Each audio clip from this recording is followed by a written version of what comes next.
Hello friends, next topic is phase in SHA. Simple harmonic मोशनमध्ये phase म्हणजे काय किंवा फेजचा अर्थ काय हे आपण ह्या आर्टिकलमध्ये शिकणार आहोत. सो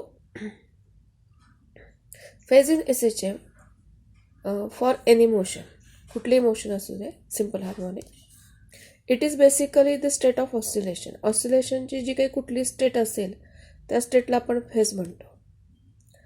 आता स्टेट म्हणजे काय ते इथं आता आपण पाहायचं आहे.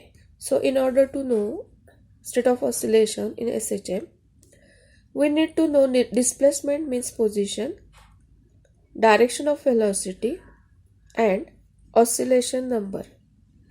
हे आपल्याला माहिती असावं लागतं. Oscillation number during which oscillation at that instant of time, कुठला आहे काय आहे ह्याची माहिती असावी लागते. म्हणजेच काय की एखादी आपली SHM चालू आहे आणि स्टेट ऑफ ऑसिलेशन काय आहे कळण्यासाठी आपल्याला डिस्प्लेसमेंट म्हणजे त्या पार्टिकलची पोझिशन कुठे आहे काय आहे हे माहिती असणं गरजेचं आहे.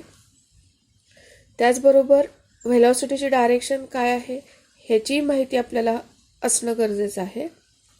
शिवाय जो ऑसिलेशनचा नंबर चालू आहे की first oscillation, second oscillation, fourth oscillation, कुठले कितवं ऑसिलेशन चाललेलं आहे त्या क्षणाला, ज्या क्षणाला आपण फेज बघतो त्या क्षणाला, त्या टायमिंगला, त्या इन्स्टंट ऑफ टाईमला कुठलं ऑसिलेशन चालू आहे ह्याचीही माहिती आपल्याला असावी लागते की जेणेकरून आपण स्टेट माहिती करून घेऊ शकू. Knowing only the displacement is not enough. डिस्प्लेसमेंटची फक्त माहिती आपल्याला सॅटिस्फॅक्टरी नाही आहे किंवा तेवढी पुरेशी नाही. का नाही आहे तर because at a given position there are two possible direction of velocity. कारण जिथे ती डिस्प्लेसमेंट दिली आहे किंवा डिस्प्लेसमेंटची माहिती आहे, मग व्हेलॉसिटीची डायरेक्शन आपल्याला कळते का? नाही. मग शिवाय ते एक्स्ट्रीम पोझिशन काय, म्हणजे फक्त एक्स्ट्रीम पोझिशनला असेल तर आपल्याला डायरेक्शन कळू शकते. अदरवाईज दुसऱ्या कुठल्या पोझिशनला आपल्याला व्हेलॉसिटीची डायरेक्शन कळू शकत नाही. त्याच्यानंतर at it repeats for the successive oscillation, आणि ते कंटिन्युअस ऑसिलेशन चालू असतं त्यामुळे ते रिपिटेशन्स आले.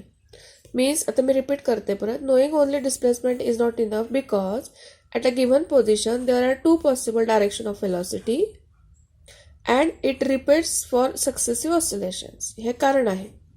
त्यामुळे फक्त नुसती डिस्प्लेसमेंटची माहिती असून उपयोगाचं नाही. त्यामुळं व्हेलॉसिटीची पण डायरेक्शन आपल्याला महत्त्वाची आहे. Knowing only velocity it is not enough, म्हणजे नुसती जर का व्हेलॉसिटीची डायरेक्शन माहिती असेल तर ते पण पुरेसं नाही आहे. त्याचं कारण इथं दिलेलं आहे. Because there are two different position for the same velocity.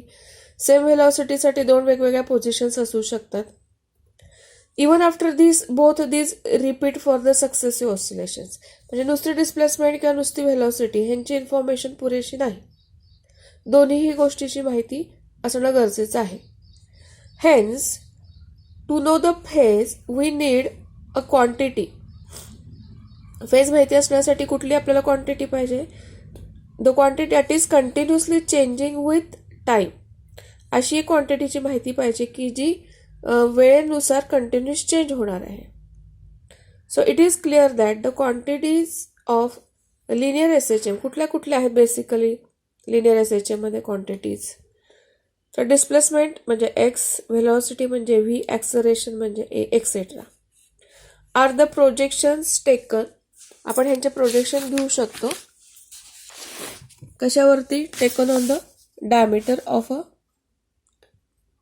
Respective quantities for the reference circular motion. आता ॲक्च्युली हे प्रोजेक्शन वगैरेचा जो पॉईंट आहे तो इथं आहे की आपला पार्टिकल म्हणजे युनिफॉर्म सर्क्युलर मोशन परफॉर्म करतोय, म्हणजे एक ऑसिलेशन कंप्लीट होईल ना. बघा, पार्टिकल इथून स्टार्ट झाला आणि तो असं चालतोय. इथं ज्या वेळेला पार्टिकल जाईल त्यावेळेला जर इथे परपेंडिक्युलर टाकलं तर त्यानं किती अँगल ट्रेस केला, त्याचबरोबर त्यावेळेला हा जो रेडियस वेक्टर आहे तो पण काहीतरी अँगल ट्रेस करणार ना. बघा असा, बरोबर का? मग तो रेडियस वेक्टर इथं आपला पार्टिकल जेव्हा इथं असेल त्यावेळेला रेडियस वेक्टरने किती 90 डिग्रीचा अँगल कंप्लीट केलेला असणार. पार्टिकल जेव्हा पुढे जाईल इकडे त्यावेळेला हा रेडियस वेक्टर आहे तो पण असं स्वाईप होणार.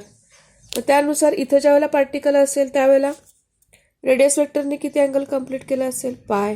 पार्टिकल असा पुढे गेला तर आपण जर असे प्रोजेक्शन टाकले डायमीटरवरती, तर पार्टिकलने ज्या वेळेला परत इथं ओरिजिनल स्टेटला आला, म्हणजे एक ऑसिलेशन कंप्लीट केलं, तर रेडियस वेक्टर किती अँगल ट्रेस करेल, 360 डिग्रीचा, म्हणजे 2 पायचा. बरोबर. मग जर हे प्रोजेक्शन फक्त आपण अलॉंग डायमीटर घेतलं, पार्टिकल युनिफॉर्म म्हणजे सर्क्युलर मोशन करतोय, ती पण युनिफॉर्म आहे, आणि त्याच वेळेला जर का आपण असं प्रोजेक्शन घेतलं, परपेंडिक्युलर टाकला एक्स ॲक्सिसवरती, तर पार्टिकलचं अशी मोशन दिसेल ना आपल्याला. म्हणजे ही कशी होणार, टू अँड फ्रो मोशन होणार. म्हणजेच हे लिनियर SHM होऊ शकतं की नाही. म्हणजे ह्याला प्रोजेक्शन म्हणतात. आता ह्या केसमध्ये सुद्धा डिस्प्लेसमेंट आली, व्हेलॉसिटी आली आणि ॲक्सलरेशन आलं. म्हणून इथं जो आपला पॉईंट सांगितलेला आहे की quantities of linear SHM are the projections. Projection कुठे घेतलेले आहेत, taken on the diameter of the respective quantities for the reference circular motion. Reference circular motion आत्ताच मी एक्सप्लेन केलेलं आहे. तर अँग्युलर डिस्प्लेसमेंट थिटा ती कशी येणार, omega t plus five. Theta हा अँग्युलर डिस्प्लेसमेंट आहे. सर्क्युलर मोशनमध्ये पण हा टॉपिक झालेला आहे, पॉईंट झालेला आहे, तोच इथं आहे.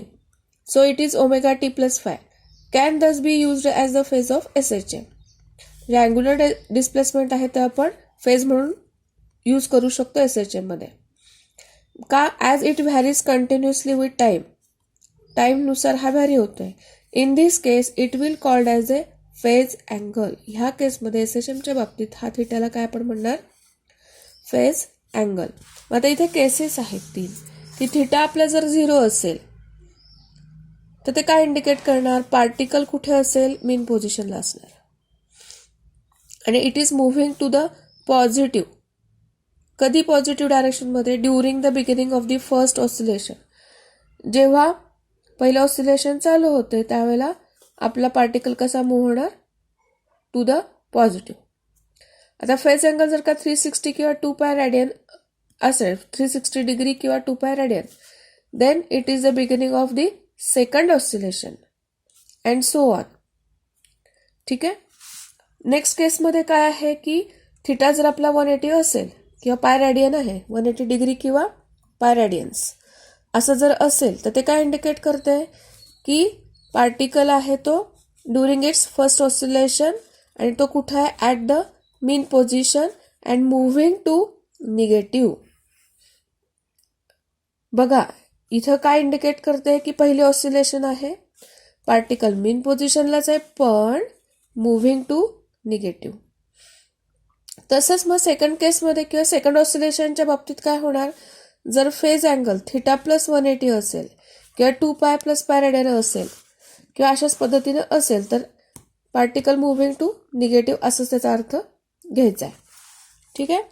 तिसरी केस किंवा third case, if theta is equal to 90 degree out pi by 2 radian.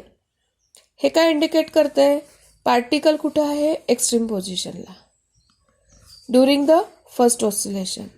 Second ऑसिलेशनसाठी तर किती असणार, 360 प्लस 90 किंवा 2 पाय प्लस पाय by 2 and so on. Fourth केसमध्ये जर आपला थिटा 270 असेल तर किंवा डिग्रीमध्ये आणि 3 पाय बाय 2 रेडियन असेल, तर ते काय इंडिकेट करणार, पार्टिकल कुठं आहे, negative extreme position during the first oscillation.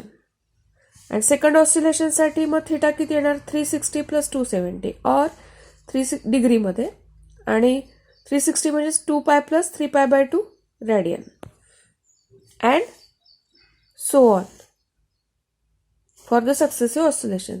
ह्या झाल्या 4 केसेस. बघा थिटा इज इक्वल टू 0 ही एक केस झाली, त्यावेळेला पुढे पार्टिकल मीन पोझिशनला असेल आणि पॉझिटिव्ह डायरेक्शन आहे आणि it is the beginning of the first oscillation.